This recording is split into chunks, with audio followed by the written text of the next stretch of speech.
This is TalkTV.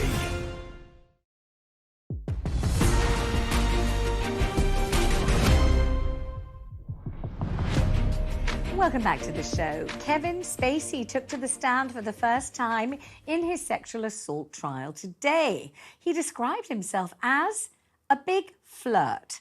The Hollywood actor admitted to being somewhat intimate with one of his alleged victims, but denies assaulting him in a violent, aggressive or painful way. He's pleaded not guilty to 12 charges against 4 different men. I'm joined now in the studio by criminal defence lawyer Paul Britton. Good to see you. Thank you so much for coming in. So talk us through a little bit about the atmosphere and the stage that we've got to now in this trial, because people are fascinated by what's going on. Well, we've heard the Crown prosecution on behalf of the victims, Yes. And now they've closed their evidence, so we've moved on to the defence's case now, Mr Spacey's defence. Right. He's been in court today, given evidence. It's reported that he started off very confident, spoke very clearly, very loudly. Towards the end of the day, he's become quite tiresome, quite emotional, and there have been tears towards the end of the day. But he's described these instances as flirtatious in some of the examples. Just revisit for us what his accusers say he did, and then we'll understand why it's interesting that he describes these same incidents as flirtatious. Well, there's 12 allegations, yes, all sexual offences, and 4 victims. They range from simply touching the body, and we're not talking about an elbow or a shoulder, but touching the body in inappropriate places, to more serious offences. There are allegations of men being drugged and then waking up and not really knowing what's happened the night before. So that's kind of the range. And are these offences, do they take place over a long period of time, or all around a similar period of time? They do. Remember, Mr Spacey now is 63. These allegations stem back between 2001 and 2013. So he would have been around 40 years old. And that's kind of the duration that we're looking at. And were there similarities in the stories of his accusers? Obviously, we're in the middle of a trial, so we don't know whether he's going to turn out to have been guilty or not. But the stories told by those accusing him, did they have distinct similarities? Because we all remember Harvey Weinstein and the similarities in those accounts of what he did, what he turned out in the end to be guilty of having done. Well 2 involve allegations of perhaps being drugged and waking up.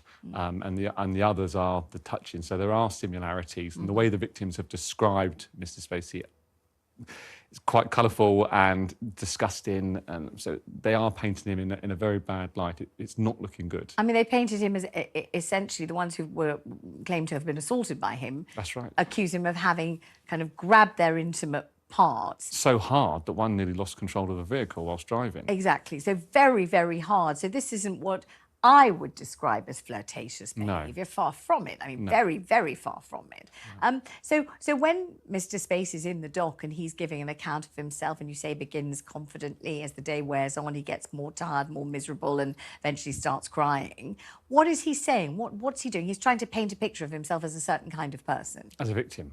As a victim, oh right, himself. Okay. You know, he's been falsely accused of these things. Yes. He doesn't remember the details particularly well, and he shouldn't be there. And he shouldn't be there. He shouldn't be there. So did he go through each individual? He continues tomorrow, so we're not finished with his evidence yet. Right. There'll be further evidence on Mr Spacey tomorrow. So have you heard him respond to any individual accusations so far? They have been put to him, so and he denies them. So quite adamantly. So the this barrister, is a case of I am not guilty. Right. So the barrister says, that gentleman over there accuses you of having, grabbed his penis, being unbelievably hard, and done this and done this.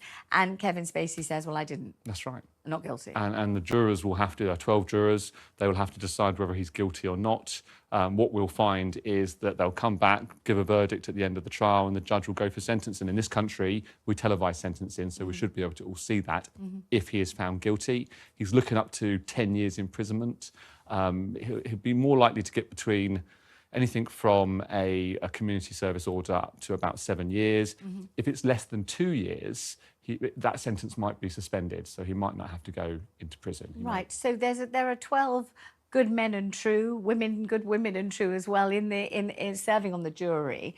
What is Kevin Spacey doing today? What does he want them to think about him? His King's Counsel, Mr. Gibbs' King's Counsel, he will be going through all of Mr. Spacey's history, where he lived, his upbringing, his mother, his childhood, how he came to the UK. In criminal cases, there's a very much a story to be told, because you are persuading these 12 jurors that this man is not capable of this crime.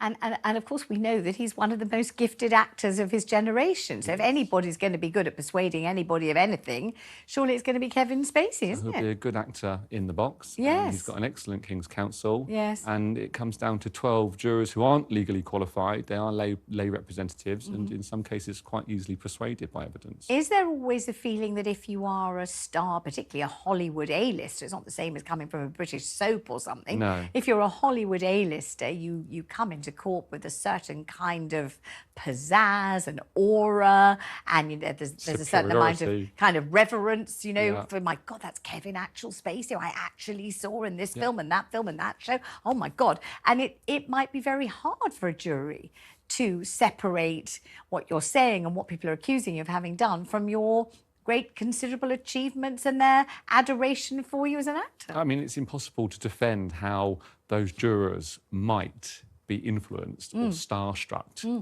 Everyday people are starstruck. They love celebrities. Yes. Even, as you said, soap celebrities in the UK. Well, I used to be a magistrate, and then I got famous on the telly, and then I was told, thank you very much, we no longer require your unpaid services. I wasn't even paid. Obviously, magistrates don't get paid. No. But I was told you can't be one anymore, because I'd walk into court and the accused would call from the dock, oi, Vanessa, hello, V, and all this kind of thing. And obviously it couldn't happen. It couldn't be allowed to happen. Or they claim they know you. Well, yeah, whatever it was. Like, I couldn't be there anymore. But the whole thing about, being famous and being in court and everything else, it does massively alter the atmosphere. It does make these cases, doesn't it? Very, very difficult. Yes. And so how much longer has it got to run, this case?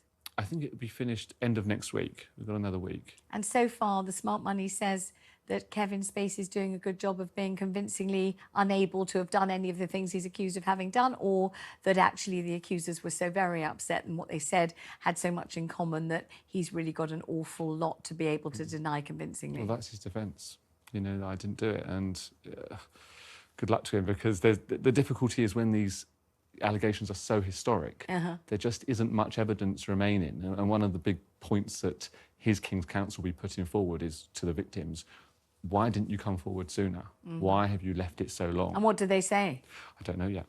So we don't yet know. So they haven't been asked, why did you wait so long? They would have done in their original evidence previously, but I haven't been in court, so I've been. Could it be something to do with that when it happens to you, you think you're the only person it's happened to? You don't realise that this has happened to anybody else, and therefore you think you might not be believed, and you think the person's famous and rich and influential, and you think that if you go and say anything about them... It's an impossible mountain. It could look like that. It could be that kind of a thing. It's different when you know it's happened to other people. You realise you're part of a swathe of offences. But when it's just you on your own, you don't know. But it works both ways. Sometimes victims don't come forward for a variety of reasons, some of the reasons that you've suggested.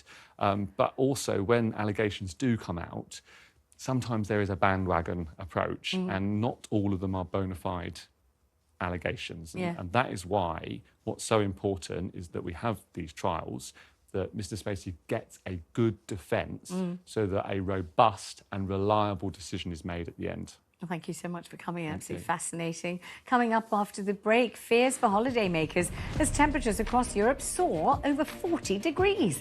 I'm Vanessa Feltz, and you're with Talk on TV, radio and online. Thank you so much.